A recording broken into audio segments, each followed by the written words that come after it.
Hello friends, तो class 7 का जो साइंस का जो फोर्थ चैप्टर था उसका हाफ ऑलरेडी हम लोग कंप्लीट कर चुके हैं।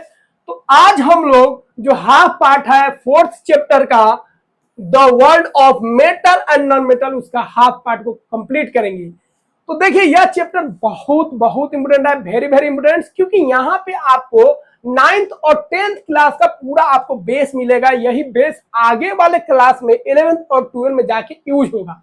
तो एक एक पॉइंट्स को आप ध्यान से समझिएगा, क्योंकि यहाँ पे रस्टिंग कोरोजन क्या होता है, कैसे रिएक्शन करता है, कैसे कोरोजन होता है, ये सारे चीज को हम लोग डिटेल में स्टडी करेंगे।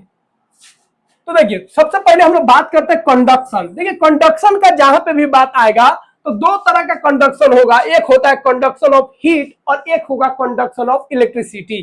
दोनों का मतलब क्या है? मान लीजिए कोई मटेरियल है, ये मटेरियल अगर इससे हीट पास कर गया, मतलब यहाँ पे अगर हीट दे रहा है, हीट यहाँ से यहाँ चला गया, तो हम बोलेंगे यहाँ पे हीट का क्या हुआ, कंडक्शन हुआ। मतलब इस मटेरियल ने हीट को कंडक्ट कर लिया, पास करा दिया। तो अगर किसी मटेरियल से हीट पास हो जाता है, एक एंड से दूसरे एंड पे चला जाता है, तो हम कहेंगे वह मटेरियल जो है वो हीट का कंडक्टर है। उसी तरह इलेक्ट्रिसिटी यहाँ पे टच करा है और यहां तक आ गया, एक एंड से दूसरे एंड तक अगर इलेक्ट्रिसिटी चला जाता है तो भी हम बोलेंगे कि यह जो मटेरियल है वो इलेक्ट्रिसिटी का कंडक्टर है। तो कंडक्शन आप दो तरीके से बोल सकते हैं, एक कंडक्शन ऑफ हीट और दूसरा आप बोल सकते हैं कंडक्शन ऑफ इलेक्ट्रिसिटी। दोनों का सेम मतलब है। अगर मटेरियल से हीट पास कर रहा है that means conduction of heat हो रहा है, अगर मटेरियल से इलेक्ट्रिसिटी पास हो रहा है दैट मीन्स क्या हो रहा है, कंडक्शन ऑफ इलेक्ट्रिसिटी हो रहा है। तो दोनों पॉइंट क्लियर हो गया। तो कंडक्शन ऑफ हीट का मतलब हो गया हीट का ट्रांसफर होना किसी मटेरियल के एक पार्ट से दूसरे पार्ट में, ठीक है। तो एक एंड से दूसरे एंड में अगर हीट पास कर रहा है तो हम लोग बोल सकते हैं कंडक्शन ऑफ हीट, मतलब वो मटेरियल हीट को कंडक्ट कर रहा है। जैसे एक रॉड ले लीजिए और गैस चूल्हा पे क्या कीजिए, जला के रख दीजिए। जला के रखिएगा तो पता चलेगा थोड़ा देर बाद आपको हाथ जो होगा जलना शुरू हो जाएगा, क्योंकि यह हीट जो है यहां से वहां ट्रांसफर हो गया। तो इस प्रोसेस को क्या बोलेंगे, कंडक्शन। और यहाँ पे हीट कंडक्ट हो रहा है इसीलिए बोलेंगे हीट का कंडक्शन हो रहा है। अब यहाँ पे एक हम लोग, ठीक है, एक्टिविटी करते हैं जिसे पता चले कौन मटेरियल। अब देखिए सब मटेरियल से तो हीट पास होगा नहीं, कुछ मटेरियल से हीट पास होगा और कुछ मटेरियल से हीट पास नहीं करेगा। तो जिस मटेरियल से हीट पास करेगा हम लोग बोलेंगे वह हीट का क्या है, कंडक्टर है। और जिस मटेरियल से हीट पास नहीं करेगा हम बोलेंगे भैया वो हीट का कंडक्टर नहीं है, बैड कंडक्टर है। तो कंडक्ट करेगा अगर हीट को तो बोलेंगे गुड कंडक्टर ऑफ हीट, अगर हीट को कंडक्ट नहीं करेगा, हीट पास नहीं करेगा, तो हम बोलेंगे वैसे मटेरियल को नॉन कंडक्टर ऑफ हीट बोलेंगे, ठीक है। मतलब इसी को हम लोग बैड कंडक्टर ऑफ हीट भी बोल सकते हैं या पुअर कंडक्टर ऑफ हीट भी आप बोल सकते हैं। अब यहां पे क्या कीजिए, एक गिलास लीजिए और उसमें गर्म पानी लीजिए, उसमें एक स्पून आपको लेना है मेटल का और एक स्पून लेना है आपको वुड का, लकड़ी का। थोड़ा देर बाद अगर आप टच कीजिएगा ये वाला क्या होगा, गर्म लगेगा, ये वाला इंड क्या लगेगा, गर्म लगेगा। लेकिन इसको टच कीजिएगा तो ये गर्म आपको नहीं लगेगा। इसका मतलब है हीट जो है इस मेटल स्पून के थ्रू पास किया है, जो पानी में, जो वाटर में जो हीट था वो पास कर गया इस मेटल के थ्रू, लेकिन यहाँ पे हीट पास नहीं हुआ है। इसका मतलब वुड का कोई भी मटेरियल अगर होगा तो बैड कंडक्टर होता है, लेकिन मेटल का अगर कोई मटेरियल आप लेते हैं तो क्या होता है, गुड कंडक्टर होता है हीट का। तो इस एक्टिविटी द्वारा हम लोग समझ सकते हैं, ठीक है। तो मेटल स्पून जो है हॉट हो जाएगा, गर्म हो जाएगा, इसका मतलब है यह गुड कंडक्टर है। लेकिन जो वुडन स्पून है वह जितना टेम्परेचर पे था उतना ही पे रहेगा, इसका मतलब यह जो है पुअर कंडक्टर है, किसका, हीट का। तो इस तरह हम लोग समझ सकते हैं कंडक्शन ऑफ हीट क्या होता है। अब मेटल जो होते हैं जनरली याद रखिएगा गुड कंडक्टर होते हैं हीट का, जबकि वुड हो गया और इस तरह बहुत सारे मटेरियल हो गए, प्लास्टिक हो गया, ग्लास हो गया, ये क्या होता है, बैड कंडक्टर होते हैं, या इसी को आप बोल सकते हैं पुअर कंडक्टर होते हैं, किसका, हीट का।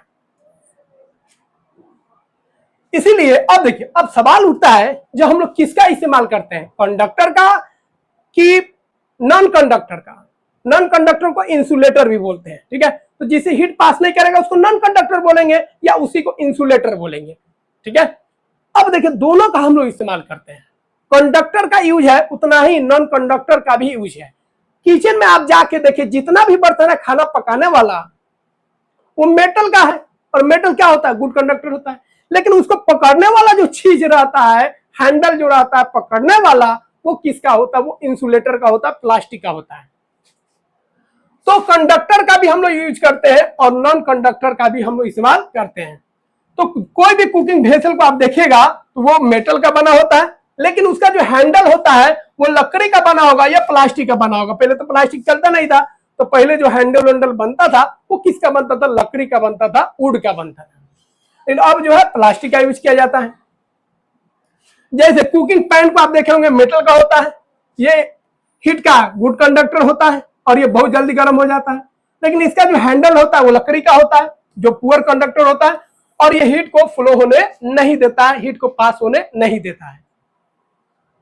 चलिए, तो जिस तरह हीट का कंडक्टर हम लोग देखे, उसी तरह हम लोग बात कर सकते हैं इलेक्ट्रिसिटी का कंडक्टर। तो किसी मटेरियल से अगर इलेक्ट्रिसिटी पास कर रहा है तो हम लोग बोलेंगे वह इलेक्ट्रिसिटी क्या है, गुड कंडक्टर है। अगर पास नहीं करेगा तो हम लोग बोलेंगे वह इलेक्ट्रिसिटी का बैड कंडक्टर है, या पुअर कंडक्टर बोल सकते हैं, या उसी को हम लोग इंसुलेटर बोलेंगे। तो तीनों सबको ध्यान रखिएगा। तो देखिए, बैड कंडक्टर अब आपको बुक में नहीं मिलेगा, क्योंकि हर एक मटेरियल में अगर टेम्परेचर को चेंज कर देते हैं तो उसमें कुछ ना कुछ कंडक्टिविटी आ जाता है, इसलिए अब हम लोग उसको बैड ना करके पुअर कंडक्टर बोलते हैं। ठीक है, एक गुड कंडक्टर और एक हो जाएगा पुअर कंडक्टर, और पुअर कंडक्टर मतलब इंसुलेटर हो जाएगा। तो अगर किसी मटेरियल से हीट पास कर रहा है तो कंडक्शन ऑफ हीट बोलेंगे। अगर किसी मटेरियल से इलेक्ट्रिसिटी पास हो रहा है तो हम लोग उसको क्या बोलेंगे, इलेक्ट्रिसिटी का गुड कंडक्टर बोलेंगे, या उसी को आप बोल सकते हैं इलेक्ट्रिसिटी को वह कंडक्ट कर रहा है। अब देखिए, बहुत सारा मटेरियल ऐसा होता है जो हीट को भी कंडक्ट करता है और इलेक्ट्रिसिटी को भी कंडक्ट करता है, मतलब उस मटेरियल से हीट भी पास करेगा और इलेक्ट्रिसिटी भी पास करेगा। लेकिन बहुत सारा मटेरियल ऐसा होता है जिसे हीट पास करेगा लेकिन इलेक्ट्रिसिटी पास नहीं करेगा, समझे। तो मेटल जो होता है वह हीट का भी गुड कंडक्टर होता है और इलेक्ट्रिसिटी का भी गुड कंडक्टर होता है। तो कंडक्शन ऑफ इलेक्ट्रिसिटी का मतलब हो गया किसी मटेरियल के थ्रू अगर इलेक्ट्रिसिटी पास हो रहा है तो उस एबिलिटी को हम लोग क्या बोलते हैं, कंडक्शन ऑफ इलेक्ट्रिसिटी बोलते हैं। जो मटेरियल इलेक्ट्रिसिटी को पास होने देगा उसको गुड कंडक्टर बोलेंगे, और जो पास नहीं होने देगा उसको पुअर कंडक्टर, या इसी को हम लोग इंसुलेटर बोलते हैं। गुड कंडक्टर का मेटल बहुत सारे एग्जांपल आप देख सकते हैं, अल्युमिनियम हो गया, आयरन हो गया, कॉपर हो गया। तो इलेक्ट्रिसिटी में बात करें तो सबसे ज्यादा घर में हम लोग क्या यूज करते हैं, अल्युमिनियम और कॉपर यूज करते हैं। तो जितना भी वायरिंग होता है उसमें हम लोग अल्युमिनियम और कॉपर का यूज करते हैं। बाहरी पोल से लाना पड़ता है तो अल्युमिनियम का यूज करते हैं क्योंकि ये जल्दी मेल्ट हो जाता है। लेकिन घर में जो वायरिंग करते हैं, स्ट्रॉन्ग वायरिंग करते हैं, वो किससे करते हैं, हम लोग कॉपर से करते हैं। सिल्वर भी बेस्ट कंडक्टर है लेकिन महंगा है, गोल्ड भी महंगा है, तो उसका हम लोग यूज नहीं करते हैं। तो मटेरियल का हम लोग जो इलेक्ट्रिसिटी का गुड कंडक्टर है उसका यूज हम लोग इलेक्ट्रिकल वायरिंग में करते हैं और बहुत सारे इलेक्ट्रिकल कंपोनेंट में भी हम लोग करते हैं। अब देखिए, पुअर कंडक्टर जो होता है उसका कुछ एग्जांपल ध्यान रखिए, मतलब आपको ध्यान रखना है इंसुलेटर। तो मेटल होता है गुड कंडक्टर, और नॉन मेटल और कुछ और भी मटेरियल होते हैं जो क्या होते हैं, इंसुलेटर होते हैं। जैसे सल्फर नॉन मेटल है, ये क्या होता है, बैड कंडक्टर होता है इलेक्ट्रिसिटी का। कोल जो होता है यह भी बैड कंडक्टर होता है। वुड जो होता है बैड कंडक्टर होता है। वुड ध्यान रखिएगा ये नॉन मेटल नहीं है, मटेरियल है, लेकिन ये बैड कंडक्टर होता है, मतलब इंसुलेटर होता है। स्टोन भी इंसुलेटर होता है। रबर जो होता है वो भी क्या होता है, इंसुलेटर होता है। और नायलॉन रोप जो होता है, नायलॉन का जो रस्सी होता है, ये सब प्लास्टिक होता है, इसीलिए ठीक है, ये भी क्या होता है, आपका बैड कंडक्टर होता है। तो ये सारे के सारे मटेरियल जो आपके बुक में दिए हैं ये सब के सब क्या है, बैड कंडक्टर है, किसके, इलेक्ट्रिसिटी के। तो ऐसा मटेरियल जिससे इलेक्ट्रिसिटी कंडक्ट नहीं होगा वैसे मटेरियल को हम लोग क्या बोलते हैं, non conductor, poor conductor, bad conductor, या उसी को हम लोग इंसुलेटर बोलते हैं। इसका भी यूज हम लोग करते हैं। तो जो भी वायरिंग होता है, देखिए वायरिंग जो हो रहा है उसके अंदर जो वायर है वो तो गुड कंडक्टर है, लेकिन उसको डायरेक्टली टच करेंगे तो इलेक्ट्रिकल शॉक लग सकता है, लेना का देना पड़ जाएगा, जोर का झटका जोर से लग जाएगा। इसीलिए उसके ऊपर हम लोग क्या करते हैं, प्लास्टिक का, पीवीसी का कोटिंग कर देते हैं ताकि सेफ्टी बना रहे।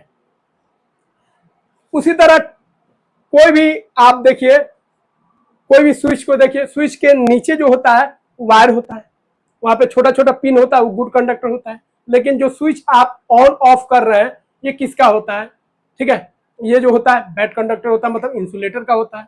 तो इंसुलेटर का भी हम लोग इस्तेमाल कर रहे हैं और कंडक्टर का भी इस्तेमाल कर रहे हैं जरूरत के हिसाब से। इलेक्ट्रीशियन जो ग्लव्स पहनता है वो भी क्या है, बैड कंडक्टर है, इंसुलेटर है।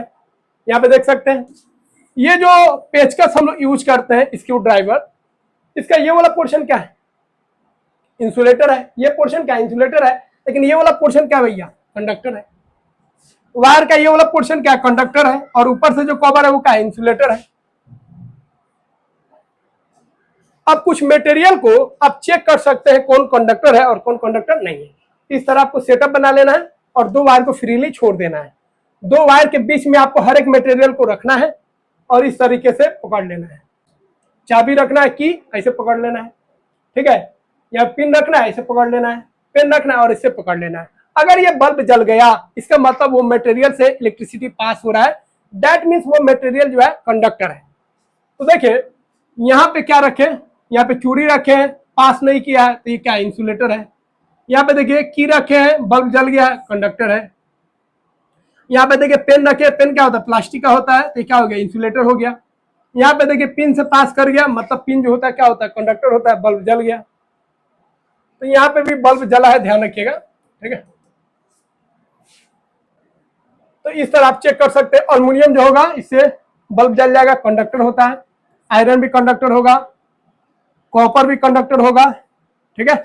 लेकिन वही सल्फर का बात करेंगे, कोयला का बात करेंगे, सूखा लकड़ी, देखिए हरा लकड़ी नहीं, वो हरा वाला जो बांस आता है या फट्टी हरा वाला है तो भैया वो क्या हो जाएगा, गुड कंडक्टर हो जाएगा। लेकिन सूखा हुआ लकड़ी, इसीलिए गांव इस समय देखिएगा या कहीं पे भी पहले हम लोग लाइन वाइन बनाते थे, ठीक है, पोल पर ठोक ठाक करते थे तो उसमें हरा का यूज नहीं करते थे, सूखा हुआ लकड़ी का ना। हरा वाला यूज कीजिएगा तो फिर खिंचले रह जाएगा, छोड़बो नहीं करेगा। तो हरा वाला में पानी रहता है और पानी जो होता है गुड कंडक्टर होता है, खिंचले रह जाएगा। इसीलिए लाइन वाइन बनाते समय हम लोग प्लास्टिक का यूज करते थे या सूखा बाती का, सूखा फट्टा का हम लोग इस्तेमाल करते थे। इसलिए वुड में भी ध्यान रखना है, हरा वाला वुड नहीं, कैसा वुड होना चाहिए, ड्राई होना चाहिए। स्टोन बैड कंडक्टर हो गया, कोयला बैड कंडक्टर हो गया, ठीक है। रबर जो हो गया बैड कंडक्टर, नायलॉन रोप हो गया, ये सब क्या हो गया, बैड कंडक्टर हो गया, पुअर कंडक्टर हो गया, इंसुलेटर हो गया।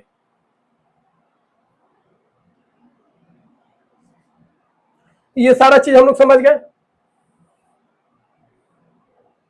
तो मेटल जो होता है, ठीक है, हीट का भी कंडक्टर होता है, इलेक्ट्रिसिटी का भी कंडक्टर होता है। और नॉन मेटल जो होता है वो क्या होता है, इंसुलेटर होता है, ठीक है। और इसका भी इस्तेमाल हम लोग घरों में करते हैं। अब देखिए यह जो चैप्टर था उसमें मेटल और नॉन मेटल के बारे में हम लोग जान गए। मेटल मेलेबल होता है, डक्टाइल होता है, सोनोरस होता है, शाइनिंग होता है उसमें। मेटल जो होता है हीट और इलेक्ट्रिसिटी का गुड कंडक्टर होता है। लेकिन यहाँ पे क्या होता है, मेटल को अगर आप खुला में छोड़ देते हैं तो मेटल खराब होने लगता है। मेटल के ऊपर एक लेयर जम जाता है जो उस मेटल को क्या करता है, खोखला कर देता है, उस मेटल को खत्म कर देता है। जैसे आयरन को देखिए, घर में जितना भी आयरन होता है अगर उसका हम पेंट नहीं करें सही से, अगर उसको हम नहीं रखें तो बरसात के दिनों में खास तौर पे क्या होता है, उसके ऊपर जंग लग जाता है। और जंग क्या करता है, धीरे धीरे धीरे धीरे उस लोहा को क्या करता है, खत्म कर देता है, खा जाता है। और इस वजह से बहुत सारा लॉस होता है। तो हमारे देश में बहुत अधिक लॉस होता है, किसके कारण, जंग लगने के कारण। तो जंग जो होता है, ठीक है, उसी को हम लोग क्या बोलते हैं, रस्ट बोलते हैं। क्या बोलते हैं, रस्ट। यहाँ पे देख सकते हैं ये जो ऊपर का लेयर जो है ब्राउन कलर का, ये क्या है, रस्ट है। तो इसी को हम लोग डिटेल में पढ़ेंगे। तो आयरन ऑब्जेक्ट को जब भी हम खुला में छोड़ते हैं, खुला में छोड़ेंगे तो इसके ऊपर एक लेयर जम जाता है ब्राउन कलर का, ठीक है। और यह ब्राउन कलर का जो लेयर होता है उसी को रस्ट बोलते हैं। क्या बोलते हैं, रस्ट।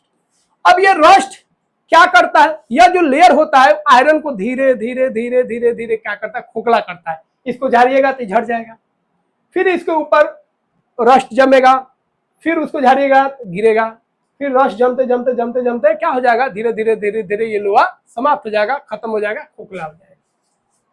अब ये रस्ट लगेगा कब, देखिए रस्ट लगने के लिए दो कंडीशन जरूरी है, एक एयर और एक मॉइस्चर। मॉइस्चर मतलब पानी। तो जब भी लोहा एयर और मॉइस्चर के कांटेक्ट में आएगा तो इसके ऊपर एक रिएक्शन होगा जिसके वजह से इसके ऊपर एक लेयर जम जाएगा।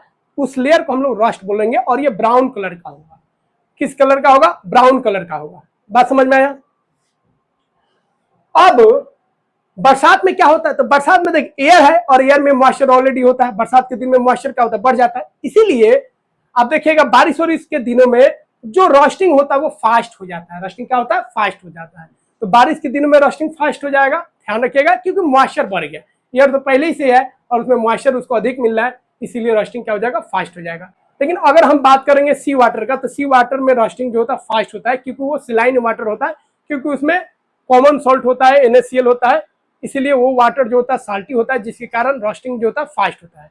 अब रोस्टिंग से अगर आयरन को बचाना है तो दो चीज को खत्म कर दीजिए, या तो एयर के कांटेक्ट खत्म कर दीजिए या मॉइस्चर का कांटेक्ट खत्म कर दीजिए, क्या कि दोनों होगा तब भी रोस्टिंग लगेगा।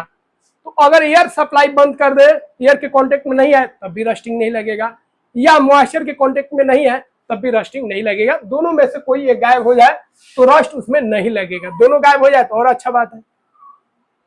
अब यहां पे देखिए कुछ एक्सपेरिमेंट हम लोग कर रहे हैं। एक बोतल लिए हैं, 3 बोतल है ABC, तीनों में हम लोग क्या किए, एक काटी को कील को डाल दिए, एक नेल है जिसको धागे के द्वारा डाल दिए। पहला वाला में क्या है, सिलिका जेल है। सिलिका जेल जो होता है ऐसा मटेरियल होता है जो मॉइस्चर को खींच लेता है। तो इस बोतल में जितना मॉइस्चर था वो खींच लिया, कौन, सिलिका जेल, याद रखिएगा। बी में क्या है, बॉइल्ड वाटर है। बॉइल्ड वाटर मतलब उसमें ऑक्सीजन नहीं है, कोई एयर उसमें नहीं है, और आयल है, उसके ऊपर क्या है, आयल है, ठीक है। ये वाला नीचे क्या है, बॉइल्ड वाटर है मतलब कोई एयर नहीं है, और ऊपर क्या आयल है जिससे एयर अंदर नहीं है। तीसरा जो है सी में, इसमें क्या है, वाटर है, क्या है, वाटर, किसमें रस्ट लगेगा। पहला वाला केस में देखिए, पहला वाला केस में कोई मॉइस्चर है ही नहीं, एयर तो है लेकिन सूखा हुआ है, तो मॉइस्चर नहीं है तो इसमें रस्ट नहीं लगेगा। इसमें देखिए पानी तो है, मॉइस्चर तो है, लेकिन उसमें कोई ऑक्सीजन नहीं है, क्योंकि बॉयल वाटर है, बॉयल वाटर में ऑक्सीजन नहीं होता है, तो इसमें भी ठीक है कोई रस्टिंग नहीं होगा। लेकिन यहाँ पे देखिए इसको नॉर्मल वाटर मिल रहा है और ऊपर ऑक्सीजन है, इसके अंदर भी ऑक्सीजन है, तो आराम से यहाँ पे रस्टिंग होगा। तो ए और बी में रस्टिंग नहीं होगा, ठीक है, क्योंकि एयर प्रेजेंट है ए में, वाटर प्रेजेंट नहीं है।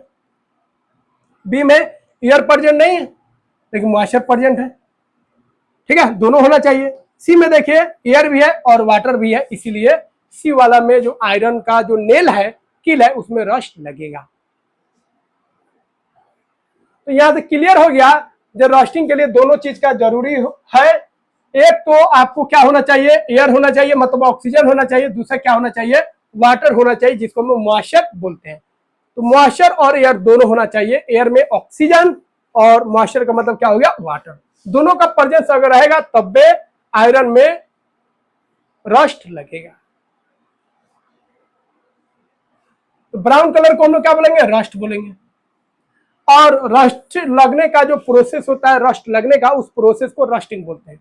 अब सवाल उठता है, क्या आयरन ही केवल खराब होता है, आयरन ही केवल डैमेज होता है रस्ट के कारण? तो नहीं, बहुत सारा मेटल है जिसके ऊपर बहुत सारा लेयर जमता है जो उसको धीरे धीरे डैमेज कर देता है। जैसे सिल्वर, क्या होता है, सिल्वर के ऊपर एक ब्लैक कलर जम जाता है जो उसको खराब करने लगता है, ठीक है। उसी तरह कॉपर के ऊपर एक ग्रीन कलर का जम जाता है लेयर जो उसको खराब करने लगता है। तो मेटल के ऊपर अगर कोई लेयर जम रहा है तो इस प्रोसेस को हम लोग बोलते हैं क्रोजन। क्या बोलते हैं, क्रोजन। वो लेयर जो है जनरली मेटल को खराब करता है, लेकिन किसी किसी केस में भलाई भी करता है। जैसे मैग्नीशियम के ऊपर जो लेयर बनता है वो मैग्नीशियम को सेव करता है, वो बचा के रखता है, रिएक्शन करने नहीं देता है। अल्युमिनियम के ऊपर जो अल्युमिनियम ऑक्साइड का लेयर जमता है वो अल्युमिनियम को सेफ रखता है। तो याद रखिएगा, अल्युमिनियम और मैग्नीशियम के केस में जो क्रोजन हो रहा है, मतलब उसके ऊपर जो लेयर जम रहा है वो उसको फायदा पहुंचा रहा है। बाकी मेटल के केस में जो उसके ऊपर लेयर जम रहा है वो उसको खोखला कर रहा है, डैमेज कर रहा है, मतलब वो उसका दुश्मन हो गया। तो यह जो क्रोजन है, जो लेयर है, वो दुश्मन भी हो सकता है, दोस्त भी हो सकता है मेटल के लिए। लेकिन दो ही केस में, अल्युमिनियम और, ठीक है, अल्युमिनियम और मैग्नीशियम के केस में क्या होगा, दोस्त होगा। बाकी आयरन के केस में, कॉपर के केस में, सिल्वर के केस में क्या होगा, दुश्मन होगा। तो क्रोजन जनरल वर्ड हो गया, ठीक है। लेकिन जब आयरन का क्रोजन होगा, मतलब आयरन के ऊपर अगर लेयर जमेगा जिसको क्रोजन बोलेंगे, तो उस क्रोजन को रस्ट बोलते हैं। तो ध्यान रखिएगा, जनरल वर्ड क्या होगा, क्रोजन। क्रोजन का मतलब हो गया मेटल के ऊपर एक नए लेयर का जमना। कब? जब हम मेटल को खुला में एक्सपोज करके रखेंगे तब, ठीक है, जब उसको मॉइस्चर और एयर मिलेगा तब उसके ऊपर एक लेयर जमेगा। That process is called corrosion. लेकिन आयरन के केस में जो कोरोजन है उसका स्पेशल नाम दिए हम लोग रस्ट। तो कोरोजन समझ गए, gradual damage to metals when expose to air, water और केमिकल्स। जब हम किसी मेटल को, ठीक है, एयर, वाटर और किसी केमिकल के कांटेक्ट में लाते हैं तो उसके ऊपर एक लेयर बनता है जो धीरे धीरे उसको डैमेज कर देता है, और इस प्रोसेस को हम क्या बोलते हैं? कोरोजन बोलते हैं। अब सवाल है, क्या ये कोरोजन या रोस्टिंग जो है बहुत जल्द हो जाता? नहीं। देखिए, जंग लगने में बहुत समय लगता है, रोस्टिंग प्रोसेस बहुत लंबा प्रोसेस होता है, कई महीने लग जाते हैं। तो रोस्टिंग जो होता है बहुत स्लो प्रोसेस होता है। ऐसा प्रोसेस नहीं है जो आज पानी और हवा उसको दी कल रस्ट लग गया, तो ये बहुत स्लो प्रोसेस है, ध्यान रखिएगा। तो कोरोजन जो है बहुत ही स्लो प्रोसेस है, ठीक है। तो यहाँ पे कॉपर का देख रहे हैं, कॉपर में क्या हो गया? ग्रीन हो गया। यहाँ पे देखिए सिल्वर पहले ऐसा था, ठीक है, ब्लैक हो गया था। क्यों? क्योंकि पहले तो ओरिजिनल में ऐसा था, बाद में एयर के कांटेक्ट में आया, मॉइस्चर के कांटेक्ट में आया, क्या होगा? ब्लैक हो गया। तो बहुत लोग जो सिल्वर पहनते हैं, देखिएगा पहनते पहनते वो ब्लैक हो जाता है। क्यों? क्यों? पसीना है, पसीना से उनको मॉइस्चर मिल गया और एयर हाई उसके कांटेक्ट में आके ब्लैक कलर का कोटिंग कर लेते हैं, अपने ऊपर लेयर बना लेते हैं। तो कॉपर के ऊपर कौन लेयर बनाएगा? ग्रीन लेयर, कोरोजन की वजह से। सिल्वर के ऊपर किसका लेयर जमेगा? ब्लैक का, ठीक है। तो सिल्वर ब्लैक हो जाता है, कॉपर ग्रीन हो जाता है। अब रस्टिंग से या कोरोजन से हम कैसे बचाएंगे? तो मेनली प्रॉब्लम हम लोग का क्या है भैया? मेनली प्रॉब्लम है आयरन। तो आयरन का जो रस्टिंग है उसको हम लोग कैसे बचाएंगे? तो पेंट करते हैं हम लोग। दूसरा, आयलिंग और ग्रीसिंग, सब जगह पेंट नहीं कर सकते हैं, तो हम लोग क्या करेंगे? आयलिंग कर देते हैं। साइकिल का जो चैन होता है या छोटा छोटा मशीन का जो पार्ट्स होता है उसको आयलिंग कर देते हैं, तेल डाल देते हैं। बहुत जगह पर हम लोग ग्रीसिंग कर देते हैं, ट्रक की समय यूज होता है, गाड़ी समय यूज करते हैं हम लोग। उसके बाद एक तीसरा प्रोसेस होता है गैल्वेनाइजेशन, ये भी बहुत बेस्ट प्रोसेस है। अब घर में कहीं पे यूज करना है तो हम लोग क्या करते हैं? आयरन के ऊपर, ठीक है, ये सब फैक्ट्री में होता है, इंडस्ट्रीज में होता है, आयरन के ऊपर जिंक का लेयर चढ़ा दिया जाता है, जिससे आयरन जो होता है उसमें रस्ट नहीं लगता है, और इस प्रोसेस को हम लोग गैल्वेनाइजेशन बोलते हैं। तो गैल्वेनाइजेशन का मतलब समझ जाएगा, ठीक है, आयरन के ऊपर जिंक का लेयर, आयरन के ऊपर जिंक का लेयर। तो आयरन के ऊपर जब जिंक का लेयर लगाते हैं, इस प्रोसेस को गैल्वेनाइजेशन बोलते हैं। इससे आयरन सेफ हो जाता है, उसमें रस्टिंग नहीं लगता है। अब आयरन पिलर जो है दिल्ली में आप देखे होंगे, ये कितना बड़ा नमूना है और इसमें अभी तक कोई जंग नहीं लगा है, ठीक है। तो हमारे देश का शान है, क्योंकि अभी तक कितना बरस हो गया? लगभग 1600 बरस हो गया, 1600 ईयर्स हो गया, और अभी तक इसमें जंग नहीं लगा है। तो यह एक मिसाल है, एक एग्जाम्पल है हमारे टेक्नोलॉजी का। हम लोग का देश का जो इंजीनियर थे उन्होंने एक मिसाल दिया, एक एग्जाम्पल दिया ऐसा जिसमें अभी तक कोई रस्ट नहीं लगा है। तो बिल्ट डेरिंग, ठीक है, चंद्रगुप्त टूज। तो चंद्रगुप्त टू जो थे, उनके समय में आयरन पिलर का निर्माण किया गया था, 1600 बरस पहले, 1600 ईयर्स। इसका वेट लगभग 6 कुंटल है, 6000 केजी है, और ये कितना लंबा है? 8 मीटर लंबा है। नो रस्ट आफ्टर सेंचुरीज, इतना सेंचुरी हो जाने के बाद भी इसमें कोई रस्ट नहीं लगा है। और यह दिखाता है इंडिया का मेटलर्जिकल जो स्किल है पुराने समय का, वो कितना स्ट्रांग था और कितना हाईटेक था। जो उस समय हम लोग इस आयरन पिलर को बनाए और इसमें अभी तक जंग नहीं लगा है, जबकि ये पूरा ओपन है, पूरा खुला है। ये बहुत बड़ा एग्जाम्पल है जो यह बताता है जो उस समय जो थे हम लोग का जो टेक्नोलॉजी था बहुत ही एडवांस था। चलिए अब हम लोग कुछ रिएक्शन पढ़ लेते हैं। देखिए मैग्नीशियम, ध्यान रखिएगा, मैग्नीशियम के रिबन को अगर जलाइएगा, मैग्नीशियम के रिबन को जलाइएगा मतलब रिएक्शन करा रहे हैं, तो ये बनता है मैग्नीशियम ऑक्साइड। तो ये मैग्नीशियम का रिबन है, इसको जलाइएगा तो व्हाइट पाउडर बनेगा, और ये जो जलेगा बहुत ही चमकदार जलक होगा, ठीक है। तो व्हाइट फ्लेम के साथ जलेगा, और यह पाउडर जो नीचे गिर रहा है वही होता है मैग्नीशियम ऑक्साइड। क्या होता है? Magnesium oxide. तो जब हम मैग्नीशियम को जलाते हैं तो मैग्नीशियम ऑक्साइड बनता है जो व्हाइट पाउडर होता है, और यह व्हाइट पाउडर जो होता है वो क्या होता है? मैग्नीशियम ऑक्साइड होता है, ध्यान रखिएगा। और मैग्नीशियम यहाँ पे बहुत ही चमक के साथ जलता है और एक व्हाइट पाउडर बनाता है जिसको मैग्नीशियम ऑक्साइड बोलते हैं। और इसका जब लिटमस टेस्ट कीजिएगा तो यह क्या करेगा? यह रेड लिटमस को क्या कर देगा? ब्लू बना देगा। इसका मतलब जो मैग्नीशियम ऑक्साइड था वो क्या था, बेस था। क्या था, बेस। बेस था, तबे तो इसमें litmus blue, sorry red litmus को डाले तो ब्लू हो गया। तो रेड लिटमस अगर ब्लू हो जाता है तो वो जो सॉल्यूशन है वो क्या है, आपका बेस है। इसका मतलब मैग्नीशियम को अगर आप जलाते हैं, व्हाइट पाउडर जो बनता है मैग्नीशियम ऑक्साइड, वो क्या है, बेस है। ठीक है, ये हो गया आपका बेस हो गया। मेटल ऑक्साइड क्या होता है, जनरली बेसिक होता है। तो जो भी मेटल ऑक्साइड है, अल्मुनियम ऑक्साइड हो तब, मैग्नीशियम ऑक्साइड हो तब, ठीक है, सिल्वर ऑक्साइड हो तब, कॉपर ऑक्साइड हो तब, जितना भी मेटल का ऑक्साइड होता है वो सब के सब क्या होता है, बेसिक होता है। अधिकतर क्या होगा, बेसिक होगा। सोडियम का यहाँ पे कुछ बात ध्यान रखना है। सोडियम जो होता है हाईली रिएक्टिव होता है, वो एयर और वाटर दोनों के साथ बहुत तेजी से रिएक्शन कर लेता है। एयर के साथ एकदम मतलब ये इतना विग्रस रिएक्शन करता है जो जलने लगता है, पानी में रखिएगा तभी जलने लगेगा। तो ये एयर और वाटर के साथ बहुत ही फास्टली रिएक्शन करता है, इसीलिए इसको हम लोग किरोसिन ऑयल में रखते हैं ताकि इसमें एक्सप्लोजन नहीं हो, ब्लास्ट नहीं हो। ठीक है, और इसका भी ऑक्साइड क्या होगा, बेसिक होगा। तो जो मेटल है उसका ऑक्साइड क्या होगा, बेसिक होगा। तो याद रखिएगा, लिथियम हो, सोडियम हो या पोटासियम हो, ये तीनों बहुत रिएक्टिव होता है। लिथियम, सोडियम, पोटासियम बहुत ही रिएक्टिव होता है और इसको हम लोग किरोसिन ऑयल में रखते हैं ताकि यह एयर और वाटर के साथ रिएक्शन नहीं कर सके, नहीं तो एक्सप्लॉइट कर सकता है, ब्लास्ट कर सकता है। और ये सब के सब जो मेटल है उसका जो ऑक्साइड होगा वो क्या होगा, बेसिक होगा।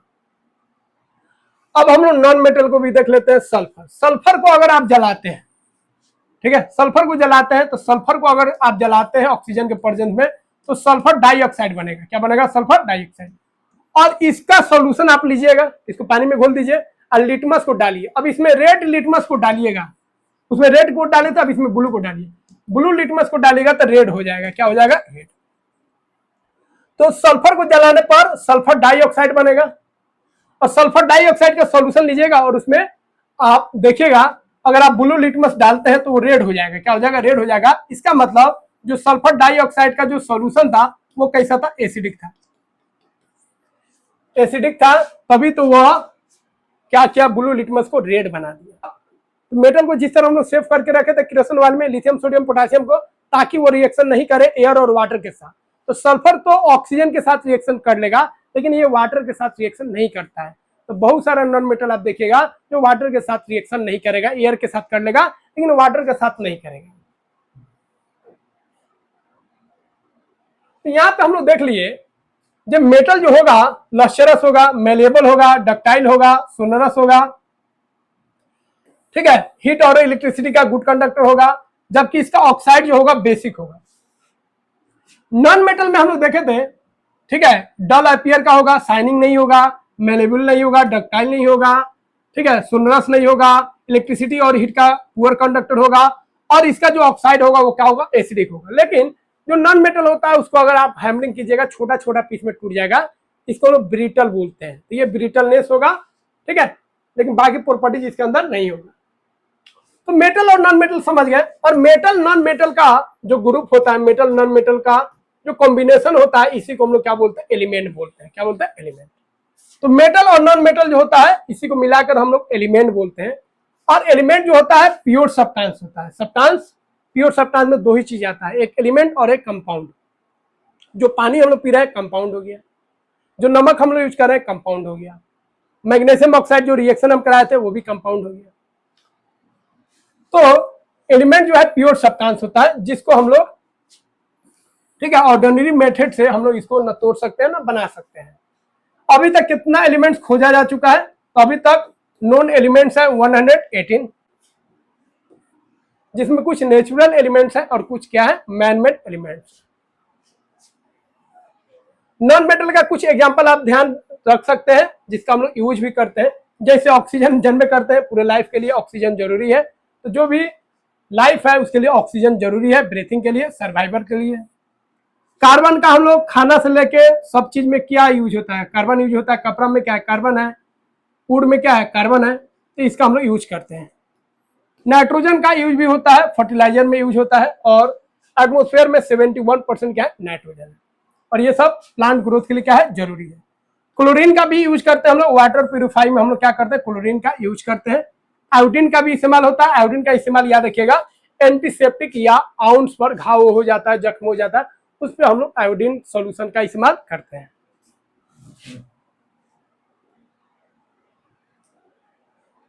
तो मेटल का यूज करते ही हैं, मेटल के साथ साथ एलवाई का भी यूज करते हैं। एलवाई क्या है? जब मेटल और नॉन मेटल को मिला देते हैं, जब मेटल और नॉन मेटल को मिक्स कर देते हैं तो एक नया सब्सटेंस बनता है जिसको एलवाई बोलते हैं। जैसे स्टील का है एलवाई है, इसमें आयरन को मिक्स कर दिए है कार्बन के साथ। ब्रास जो होता है वो भी क्या है? एलवाई है। ब्रॉन्ज जो है वो भी क्या है? एलवाई है। सोल्डर जो है वो भी क्या है? एलवाई है। तो बहुत तरह का एलवाई हम लोग घर में यूज करते हैं। स्टेनलेस स्टील क्या है? वो भी एक तरह का एलवाई है।